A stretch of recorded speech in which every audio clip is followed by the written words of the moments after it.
بات ضروری ہے کہ جس طرح حدیث پاک میں آیا کہ طلب العلم فریضۃ علی کل مسلم، کہ ہر مسلمان پر علم دین حاصل کرنا فرض ہے۔ روزہ میں اور آپ رکھیں گے انشاءاللہ اللہ کی توفیق سے، لیکن ہم پر یہ فرض ہے کہ روزے کے مسائل کو جانیں۔ روزہ رکھ کر اگر روزے کے مسائل کو نہ جانے تو یہ بھی گناہ ہے، نماز پڑھ کر نماز کے مسائل کو نہ جانے تو یہ بھی گناہ ہے، حج کر کے حج کے مسائل کو نہ جانے یہ بھی گناہ ہے۔ اس لیے کہ ہم اپنے ضروری معاملات کا علم رکھتے ہیں تو اتنی بنیادی عبادت جو ہم ادا کر رہے ہیں نماز میں، ضروری ہے کہ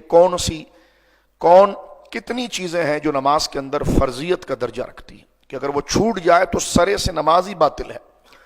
اور وہ کتنی چیزیں ہیں جو نماز میں واجب کا درجہ رکھتی ہے